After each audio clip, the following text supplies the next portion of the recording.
Κορίτσια και παιδιά μαζί μας είχαν στο σχολείο, συχνά κεφάλια δίδυμα στο ίδιο το βιβλίο. Ένας μικρός και μια μικρή εσκύβαν πλάγι-πλάγι, στην πλάκα εζωγράφιζαν καράβια και πελάγι.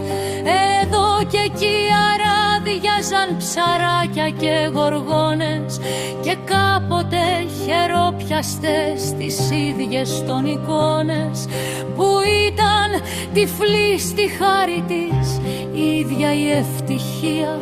Μαθαίναμε τα γράμματα με τόση προθυμία.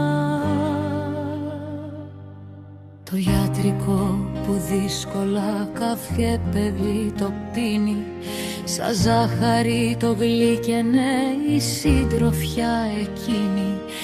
Από μικρούλες πέταχτες και αηδονολαλούσες, και βέργα του δασκάλου μας λιγότερο πονούσες.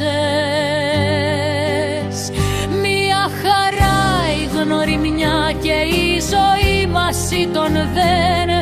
Επέρναν απ' την τρέλα μας και εμείς απ' την τροπίντον, και πριν μας δέσει μάγισσα η αγάπη στον καημό της, μας σκέπαζε σαν άγγελος λευκός η αθώτης.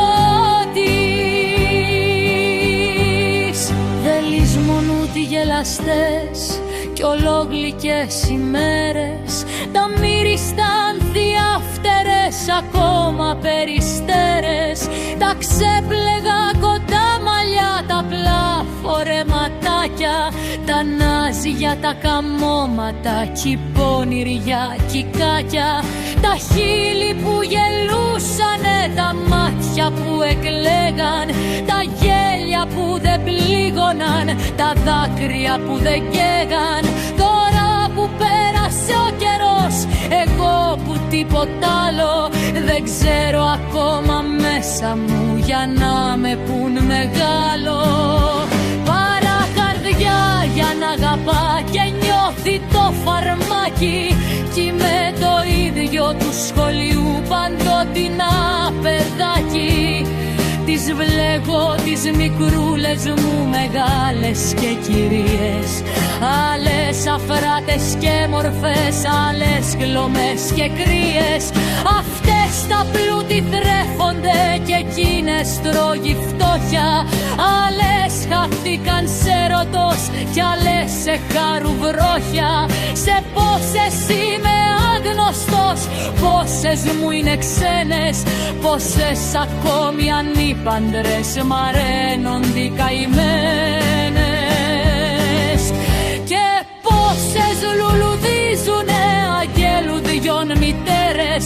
Δεν λησμονιέστε γελαστές κι ολόγλυκες ημέρες. Απ' τα κορίτσια μια ξανθή και μένα από τα αγόρια, μας είχαν πρώτους στο σχολείο κι ήμασταν πόλους χώρια. Μια προκοπή μας έδαινε και μια φρονιμάδα, εμορφωτέρημα καθής μαλλιώτικη εμορφάδα.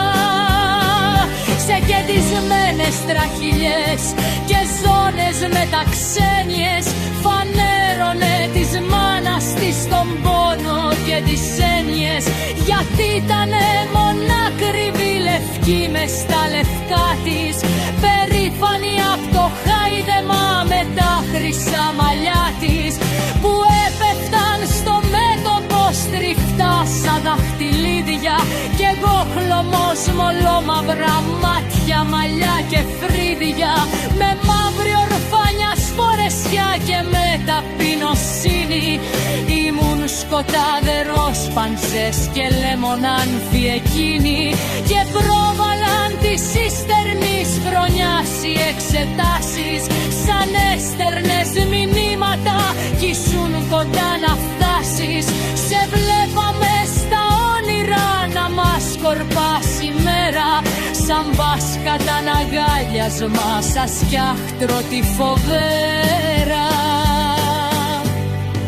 Αμίλητοι εσήμονες με σύννεφα κι ακτίνες, γεμάτη άγρια πρόσωπα και πράσινες μυρσίνες και ένα σωρό πολύτιμα βραβεία στην αράδα για να τα πάρει Πρόκοπη μαζί κι η φρόνιμάδα. Όμως το πλέον ακριβό κι ονειρευτό βραβείο ήταν βαρύ ζωγραφιστό κι ολόχρυσου βιβλίο, όπου τα χέρια το δεινάν του ίδιου του δεσπότη, ξεχωριστά κάθε χρόνια στον πρώτον ή στην πρώτη. Από όλους δυο ταξίζανε μονάχα εγώ και εκείνη, το ήξευραν και πρόσμεναν, αηδούνε τι θα γίνει. Τα άλλα παιδάκια κι έλεγαν ποιος τάχα από τους δύο θα πάρει το ζωγραφιστό ολόχρυσο βραβείο. Θυμούμε τη λαχταριστήν ημέρα μας, τους στίχους γεμάτους χάρτες, ζωγραφιές και ευνολικά και στίχους. Κεράφνες και να'χείς παντού ριβενάνε σαν κάτω, του λόγο το δασκάλου μας με τα ελληνικά του και παν μητέρων τις ματιές και των παιδιάν τη μένια και πόνες σπότι σοβαρό με τα σπρά του τα γένια. Μα τε γραφείο τε χρυσό να τε γραφέγει αμένα, όποια πείνα τον αφετέρνω τρεβουντάς μαμά μου λένε αμένα. Δε ουφένατη στη δημαία αυτή πως είναι τώρα υπέρωση μονότριβη μικρούλα για σπροθένα και ξέφυγε απ' τα μάτια της ενέβε κι άλλο δάκρυ από το πλάι μου μπορτά τραβήξτησε γεμάτρη και τεχτάμ και τρίβαλα στα χέρια της πιφτά το δρασοπό της πιτρότρεγιο και πνίβολαν στη ζήλια η αθώτης και ο Έδαμ ξαπασίπωσε σε λίγο το κεφάλι και άθελα τα μάτια μας